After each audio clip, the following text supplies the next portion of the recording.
Les Seigneuriales, Résidence Senior présente les rendez-vous de Myrtille. Bonjour Tata Myrtille. Tous les bons plans, des conseils et des solutions sur Radio CHU, présenté par Tata Myrtille. Bonjour, les rendez-vous de Myrtille vous proposent aujourd'hui d'évoquer les nouvelles formes d'habitat pour les seniors, les nouveautés et les initiatives émergentes. Il existe 6 nouvelles formes d'habitat. La première sont les béguinages. Historiquement, le béguinage est un concept d'origine belge, faisant référence à des maisons dans lesquelles résidaient des femmes célibataires, les béguines. Ces femmes autonomes avaient donc fait le choix de vivre en béguinage, c'est-à-dire dans un logement constitué d'une ou plusieurs rangées de maisons reliées par des couloirs à proximité d'une église et d'une petite cour. Aujourd'hui, les béguinages sont surtout présents dans les pays d'Europe du Nord, comme les Pays-Bas, la Flandre et le nord de la France. Les béguinages plus orientés retraite sont des logements collectifs pour les seniors souhaitant avoir leur chez-soi et vivre en communauté. En plus d'être un lieu social, c'est un logement adapté aux seniors en perte de mobilité, puisque les espaces en commun sont entretenus par des structures spécialisées. Le modèle de béguinage permet une plus grande solidarité et convivialité. Il est situé au cœur de la ville et à proximité des commerces et de l'église. Le béguinage représente une autre option de logement pour les seniors possédant peu de moyens financiers. Il faut compter par exemple entre 450 et 750 euros par mois pour un T2 ou un T3. Actuellement, le béguinage est une solution qui séduit de plus en plus les seniors. Certaines villes ou entreprises l'ont bien compris et lancent des projets d'adaptation de béguinage dans les HLM. En tout, on estime environ une vingtaine de projets de construction, de réadaptation de béguinage. les rendez-vous de Myrtille. Merci Tata Myrtille. Merci Tata Myrtille.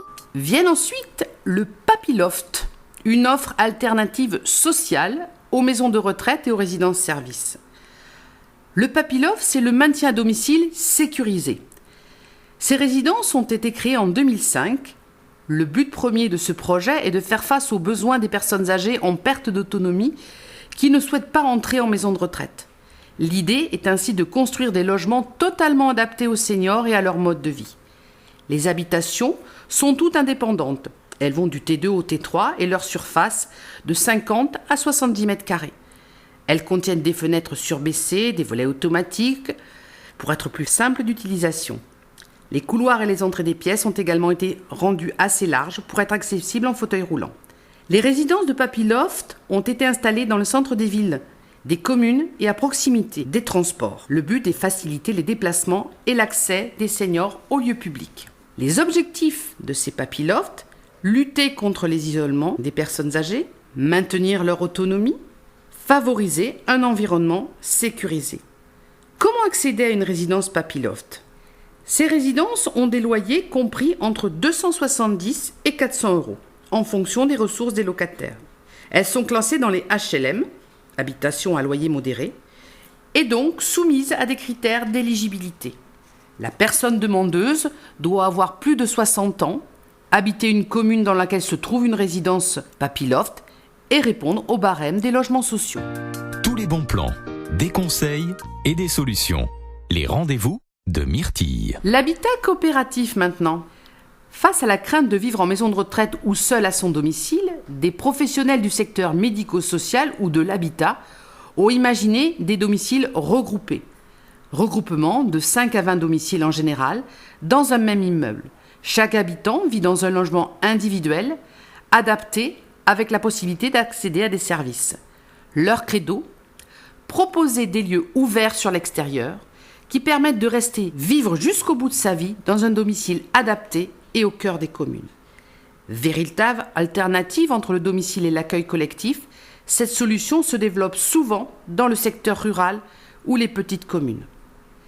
Ces projets sont initiés le plus souvent par des jeunes adultes, des familles, mais aussi des retraités qui pensent ensemble un projet de vie commun reposant sur le partage des espaces, de nouvelles manières de vivre ensemble entre générations différentes. Le vieillissement n'est pas le projet principal, mais seulement un des éléments de la réflexion collective. C'est dans l'association des générations et l'imagination que peut être le futur. Ces projets sont portés par des personnes regroupées sur différents statuts, des coopératives ou des SCI. Tous les jours, retrouvez les conseils avisés de Myrtille. Myrtille, y a quoi dans ton panier? Les rendez-vous de Myrtille. Bons plans, conseils et solutions pour les seniors. Une voix à votre écoute sur Radio CHU Bordeaux. Tata Myrtille, je l'adore. Les rendez-vous de Myrtille. Elle est sympa, Tata Myrtille. Trop.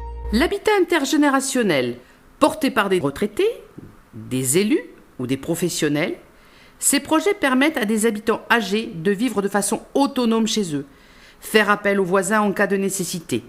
Ces projets sont basés sur l'entraide et la solidarité, suscitées par la mixité intergénérationnelle au sein des immeubles. 2/3 des logements sont attribués à des personnes âgées, 1/3 à des jeunes et à des familles. Ce type d'habitat se base fréquemment sur une charte signée par les locataires, impliquant un engagement de solidarité avec le voisinage. Quelque chose de tout à fait nouveau maintenant, la colocation. Souvent on imagine la colocation comme une affaire de jeunes étudiants qui choisissent d'habiter ensemble temporairement le temps d'une ou plusieurs années scolaires afin de partager les frais locatifs. Pourtant, on constate qu'un nombre croissant de colocations émane des seniors. Dans ce cadre-là, la colocation est conçue autrement et le développement de cette pratique s'avère prometteur en termes de changement sociétal. Vivre en colocation pour des retraités, c'est aussi partager le quotidien. On note donc un désir de combattre la solitude, de faire entrer un peu de convivialité dans une réalité qui, vécue seule, a perdu un peu de sa saveur. Dans ce cas, comme dans d'autres, l'entrée en retraite, le départ du conjoint ou des enfants invite à ouvrir sa porte, à transformer un logement autrefois privé et familial en un espace commun. N'hésitez pas à aller voir le film « Adopte un veuf » si vous ne l'avez pas déjà vu. André Dussolier y est formidable. Ce partage et l'allègement des charges financières qu'il implique peut permettre à de jeunes retraités de prendre enfin le temps de quitter la routine quotidienne. Le proverbe du jour de Myrtille. Vous le constatez, on cherche de nouvelles voies pour l'habitat des seniors, avec tout un maître mot, la convivialité et l'entraide. Les initiatives sont encore aujourd'hui naissantes. N'hésitez pas à en parler autour de vous. Terminons par la pensée positive. Aujourd'hui, Jacques Salomé nous dit « Vieillir ensemble, ce n'est pas ajouter des années à la vie, mais de la vie aux années. » Merci de votre attention et à très vite. C'était les rendez-vous de Myrtille. Retrouvez les conseils avisés de Myrtille. Bons plans, conseils et solutions pour les seniors avec les Senioriales, Résidences Seniors. Merci, Tata Myrtille.